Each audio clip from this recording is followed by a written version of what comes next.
There are moments in history when a headline is not just news, it's a warning. Right now, America is facing one of those moments. The latest reports out of Washington reveal that federal agencies have been told to prepare for something we haven't seen in modern times: permanent layoffs tied to a potential government shutdown. Not just furloughs, not just delays, but real job cuts that could alter the economy, the job market, and household finances across the country. And if you think this is only about government workers, think again. The ripple effects could reach every corner of the economy: your mortgage, your credit cards, your retirement savings, even the prices you pay at the grocery store. That's why it's critical you stay informed, take action, and protect your future. Welcome to the channel. If you're new here, my mission is simple: to give you the tools and knowledge to make smarter financial choices in uncertain times. If financial freedom and stability matter to you, hit subscribe, tap that notification bell, and stay with me until the end, because today's topic could impact your tomorrow in ways few people are talking about. So let's start at the beginning. What exactly is a government shutdown? Every year, Congress has the responsibility of funding the federal government. The fiscal year ends on September 30th. If Congress can't agree on new funding bills or at least pass a temporary measure known as a continuing resolution, then the government legally loses the authority to spend money. That's when the lights start to flicker off. When shutdowns have happened in the past, the results were painful but predictable. Hundreds of thousands of federal employees were sent home on furloughs, essentially a forced but temporary leave of absence. Many were eventually given back pay once the shutdown ended. Other so-called essential workers like Border Patrol agents, TSA screeners, and military personnel had to keep working but without pay until funding was restored. Government agencies slowed to a crawl, services like passport processing were delayed, and the national parks closed their gates. Inconvenient, frustrating, but temporary. This time, however, feels different. The Office of Management and Budget has instructed agencies not just to dust off their old furlough plans, but to prepare full reduction in force plans, RIFs. And that phrase, reduction in force, is bureaucratic language for something very real: permanent layoffs. Unlike furloughs, these jobs don't come back once the shutdown ends. These are cuts that shrink the federal workforce, possibly for good. Why such a drastic step? At its core, it's politics colliding with economics. The current administration is pushing for budget cuts aligned with its priorities, while Democrats are fighting to protect funding for healthcare subsidies, Medicaid, and social programs. The House managed to pass a stopgap measure, but it was blocked in the Senate. Neither side is willing to bend, and so, the livelihoods of millions hang in the balance. Unions representing federal workers are sounding alarms, though some remain cautiously optimistic. The union at the SEC, for instance, said they don't yet expect mass layoffs, but other agencies admit the risk is very real. And remember, contractors, those who build, service, and supply the government, are often the first to feel the squeeze. Work stops, invoices go unpaid, and staff are sent home indefinitely.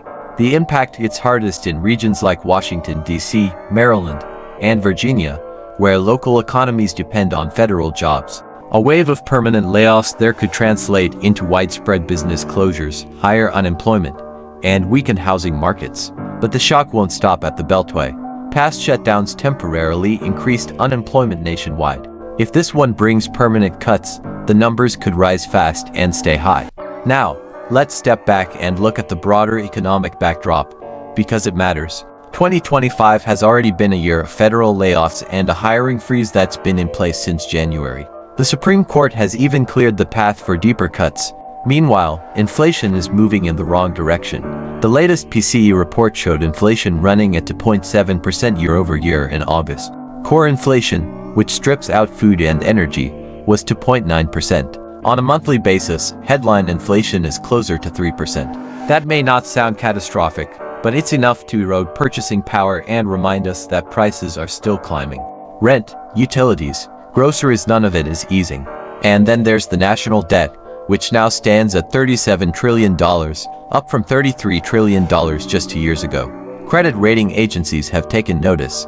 Fitch downgraded America's rating back in 2023, and just this year, Moody's followed suit. Every downgrade means higher borrowing costs for the government, which trickle down to you in the form of higher mortgage rates, steeper credit card interest, and more expensive car loans. Congress, instead of solving these problems with a thoughtful, long-term budget, often resorts to temporary fixes. Omnibus bills, giant packages that bundle multiple agencies' funding into one massive vote, become loaded with hidden provisions.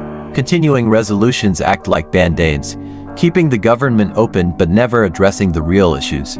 These tactics may keep the lights on, but they don't fix the wiring. And that's why the threat of shutdown feels like a recurring nightmare. But let's talk about the part that really matters: how all of this impacts you. Because even if you don't work for the federal government, you're not immune. Shutdowns can delay your tax refund, your passport renewal, or your social security application. They can slow the approval of loans for homebuyers and small business owners. Air travel can become a nightmare when TSA and air traffic control are staffed by unpaid workers. Financial markets react badly to uncertainty, and when your 401k drops by 5 or 10% overnight, that's not politics, it's your retirement on the line. Local economies get hammered too. Imagine you own a cafe outside a federal office building. Every furlough means fewer customers, less revenue, and tough decisions about your own employees. Multiply that across tens of thousands of businesses, and you see how quickly the shock spreads. A shutdown is never just about Washington, it's about wallets everywhere. So the natural question is, what can you do? Start by securing a small cash cushion. Even 1 to 3 months of essential expenses in an accessible account can be the difference between peace of mind and panic. Next, think about where your money is working. In times of uncertainty, safety should come before speculation. Treasury bills and short-term bonds may not be exciting, but they're stable. Having a portion of your savings in safe, fixed-income investments protects you from wild market swings. Don't underestimate the power of a side income, either. You don't need to build the next big startup. A few $100s a month from tutoring, freelancing, or selling online can act like a shock absorber. That extra cash can cover groceries, pay down debt, or boost savings. Speaking of debt, now is the time to attack high-interest balances. Every dollar you send to a credit card charging 20% interest is a dollar you're essentially giving away. Even small extra payments chip away at that burden and free up resources if times get tight. And finally, consider pressing pause on big-ticket purchases. That new car, kitchen remodel, or vacation upgrade can wait. Right now, preserving flexibility is worth more than upgrades you might regret later. These are not just survival tactics. They're wealth-building habits that will serve you long after the headlines fade. Because financial freedom is not about what Congress does, but what you do with your money today. Looking ahead, the next few weeks will be critical. Will Congress pass a clean funding bill before the September 30th deadline? Or will the blame game continue, leaving workers and families in limbo? Unions may take legal action to protect their members, dragging these fights into the courts. Key economic reports will tell us how much damage is being done. Watch the jobs report for signs of broader layoffs. Keep an eye on inflation data to see if prices are still rising. Monitor Treasury yields to understand how global investors view America's debt. And pay attention to how the Federal Reserve reacts, because they've already cut rates recently, citing unemployment concerns and fears of a prolonged shutdown. The truth is this: a storm is on the horizon. We can't control the politics, but we can control our preparation. And so, we arrive at the final takeaway. Permanent layoffs for federal workers are back on the table. They may or may not happen, but the very fact that plans are being written should be enough to grab your attention. These are not just stories about Washington, they are stories about you, your family, and your future. Don't wait for the storm to break before you build your shelter. Review your finances, strengthen your safety net, and make the moves that give you peace of mind no matter what happens.